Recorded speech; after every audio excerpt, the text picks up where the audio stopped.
finalidade desse trabalho é apresentar a vocês um momento bem importante da história da colonização no Brasil. Bem, estamos nos referindo à segunda metade do século XVIII.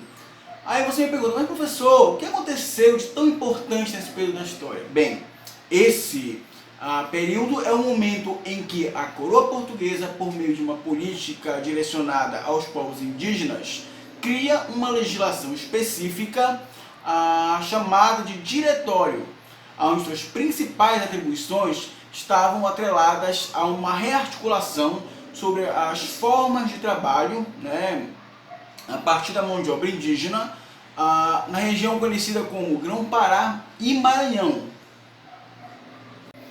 Diante do exposto, a nossa apresentação irá se basear em algumas problemáticas enfrentadas pelo projeto, tais como as organizações voltadas às múltiplas formas de trabalho dos indígenas nas comunidades dessa região, a serviço dos missionários e das autoridades locais que dispunham sobre o controle dessa mão de obra. Bem, uma outra problemática associada ao período diz respeito às doenças trazidas por europeus, bem como das ameaças que dizimaram comunidades inteiras indígenas, bem como das condições de exploração de trabalho que também provocaram centenas de mortes e o desaparecimento de muitas comunidades. Daí a necessidade da incorporação da força de trabalho e o estímulo do tráfico negreiro por parte da coroa portuguesa.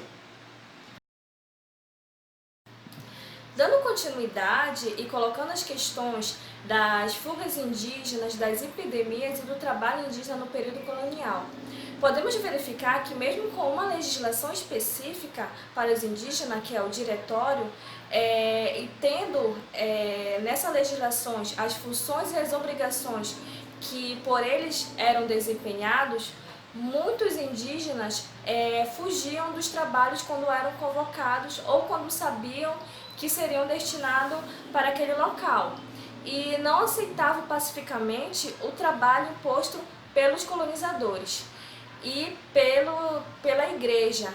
Então, muitos, através de fugas, fugiam desses trabalhos forçados. Uma maneira de fugirem era através dos mocambos, outra maneira era por meio institucional. Dando continuidade e colocando as questões das fugas indígenas, das epidemias e do trabalho indígena no período colonial, podemos verificar que mesmo com uma legislação específica para os indígenas, que é o diretório, e tendo nessas legislações as funções e as obrigações que por eles eram desempenhados, muitos indígenas fugiam dos trabalhos quando eram convocados ou quando sabiam que seriam destinados para aquele local, e não aceitavam pacificamente o trabalho imposto pelos colonizadores e pela igreja. Então, muitos, através de fugas, fugiam desses trabalhos forçados. Os indígenas não aceitavam pacificamente os trabalhos e essa legislação que era imposta a eles. E muitos deles fugiam, e existiam vários tipos de fugas dos indígenas para não cumprir o trabalho que era imposto. Muitos deles iam para mocambos, outros ainda iam às autoridades institucionais daquele período, aonde, através de documentações, aquelas autoridades providenciavam despachos para eximir aqueles indígenas do trabalho. Outra forma de fuga é quando alguns iam para outros povoados para viver com parentes. Entre 1748 a 1750, houve uma crise epidêmica alarmante que atingiu diversos indígenas com a vinda dos europeus e dos africanos ao Vale Amazônico, que ficou conhecida como Sarampo Grande, e foi contabilizado pelo governador do estado do Grão-Pará e Maranhão, Francisco Pedro Gurjão, mais de 40 mil indígenas mortos nessa região desses estados. Dito isso, surgiram duas medidas para sanar essa problemática da mortalidade indígena, que atingiu diretamente a economia daquela região. As duas medidas seriam ditas pelos governadores e a outra seria pela coroa portuguesa. O Conselho Ultramarino indicava como alternativa para essa mão de obra a importação de mão de obra escrava africana.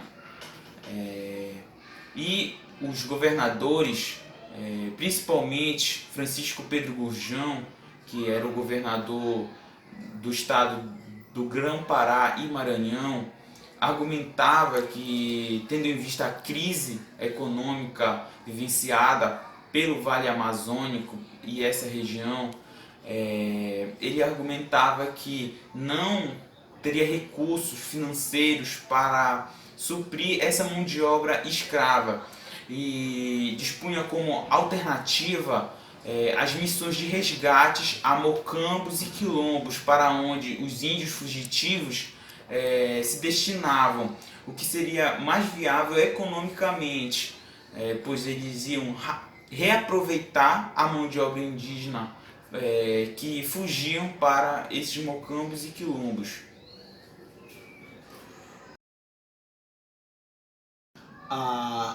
Dando prosseguimento à apresentação deste vídeo, né, eu vou falar sobre a introdução dos negros da mão de obra africana em detrimento da mão de obra indígena.